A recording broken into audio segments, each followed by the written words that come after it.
بسم اللہ الرحمن الرحیم۔ السلام علیکم ورحمۃ اللہ وبرکاتہ۔ دوستو، YouTube channel the light of Islam میں آپ کا خیر مقدم ہے۔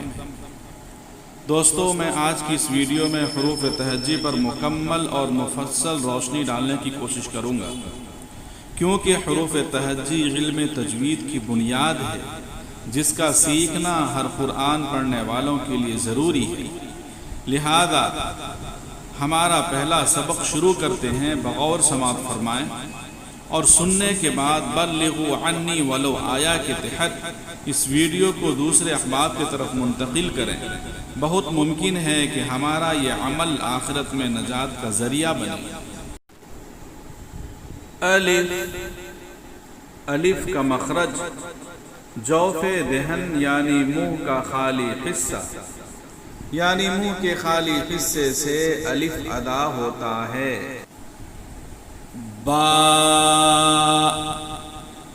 با کا مخرج دونوں ہونٹوں کا خشک حصہ، یعنی جب ہم دونوں ہونٹوں کے خشک حصے کو ملاتے ہیں تو با ادا ہوتا ہے۔ تا کا مخرج زبان کا نوک اور ثنایا علیا کا جڑ، یعنی جب ہم زبان کے نوک کو سامنے اوپر کے دو دانتوں کے جڑ سے لگاتے ہیں تو تا ادا ہوتا ہے۔ سا کا مخرج زبان کا نوک اور ثنایا علیا کا کنارہ، یعنی جب ہم زبان کے نوک کو سامنے اور اوپر کے دو دانتوں کے کنارے سے لگاتے ہیں تو سا ادا ہوتا ہے۔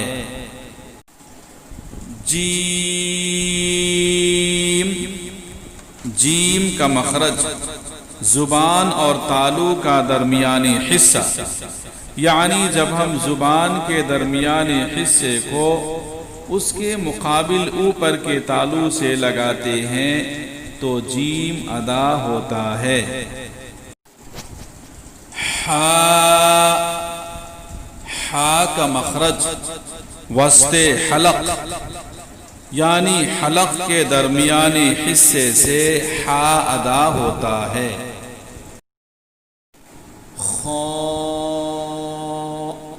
خا کا مخرج ابتدائے حلق، یعنی حلق کے شروع حصے سے خا ادا ہوتا ہے۔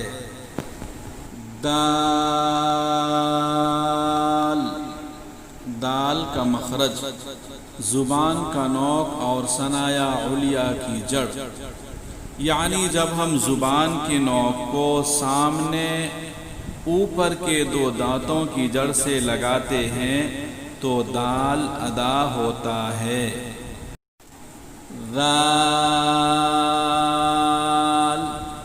غال کا مخرج زبان کا نوک اور ثنایا علیا کا کنارہ، یعنی جب ہم زبان کے نوک کو سامنے اوپر کے دو دانتوں کے کنارے سے لگاتے ہیں تو غال ادا ہوتا ہے۔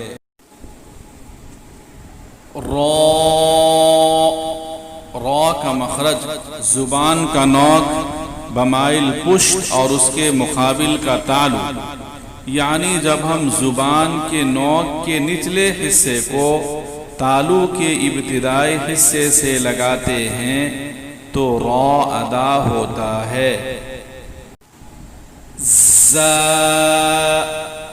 زا کا مخرج زبان کا نوک اور ثنایا سفلا کا کنارہ ثنایا علیا کے ساتھ مل کر، یعنی جب ہم زبان کے نوک کو سامنے اوپر اور نیچے کے دونوں دانتوں کے کنارے سے لگاتے ہیں تو زا ادا ہوتا ہے۔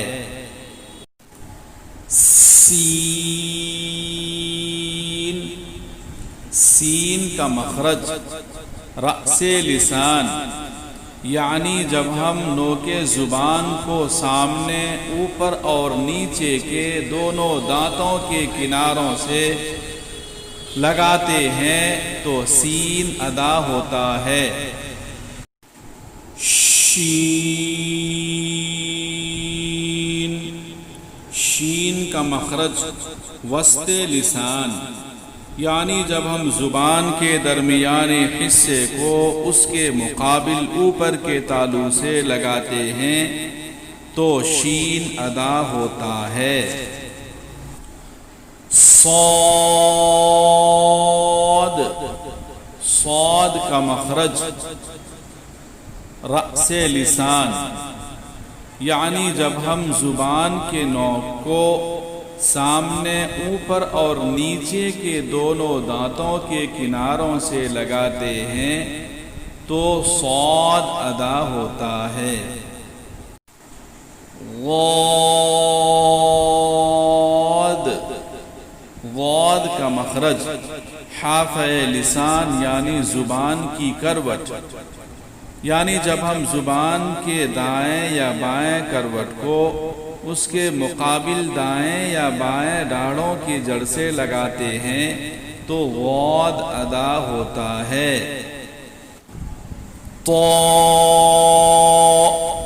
طا کا مخرج زبان کا نوک اور ثنایا علیا کی جڑ، یعنی جب ہم زبان کے نوک کو سامنے اوپر کے دو دانتوں کی جڑ سے لگاتے ہوئے منہ گول کرتے ہیں تو طا ادا ہوتا ہے۔ وا کا مخرج زبان کا نوک اور ثنایا علیا کا کنارہ، یعنی جب ہم زبان کے نوک کو سامنے اور اوپر کے دو دانتوں کے کنارے سے لگاتے ہوئے منہ گول کرتے ہیں تو وا ادا ہوتا ہے۔ عین،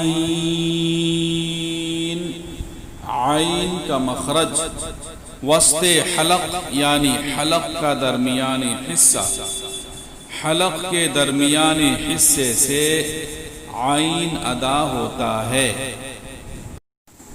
غین، غین کا مخرج ابتدائے حلق، یعنی حلق کا شروع حصہ، حلق کے شروع حصے سے غین ادا ہوتا ہے۔ فا،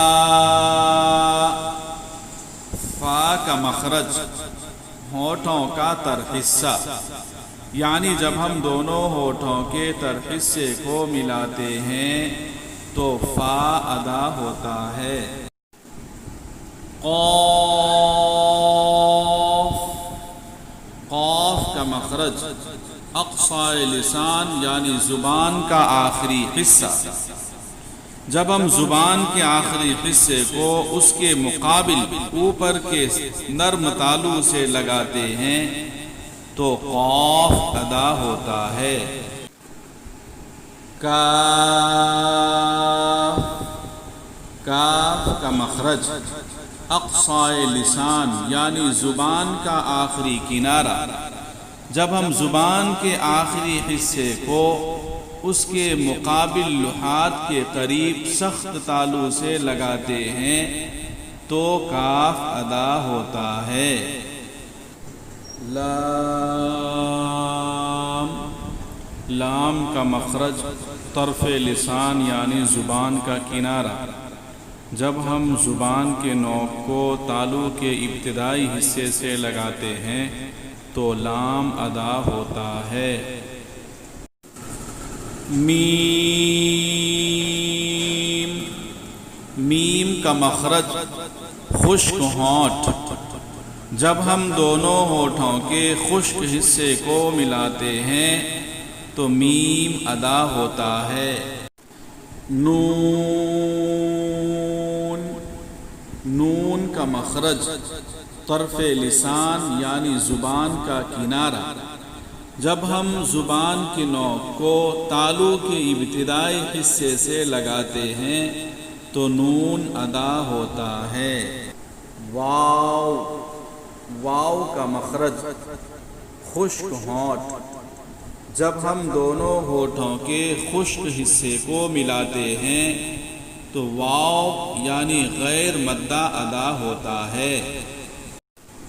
ہا، ہا کا مخرج اقصائے حلق یعنی حلق کا آخری حصہ، حلق کے آخری حصے سے ہا ادا ہوتا ہے۔ حمزہ، حمزہ کا مخرج اقصائے حلق یعنی حلق کا آخری حصہ، حلق کے آخری حصے سے حمزہ ادا ہوتا ہے۔ یا، یا کا مخرج وسط لسان یعنی زبان کا درمیانی حصہ، جب ہم زبان کے درمیانی حصے کو اس کے مقابل اوپر کے تالو سے لگاتے ہیں تو یا ادا ہوتا ہے۔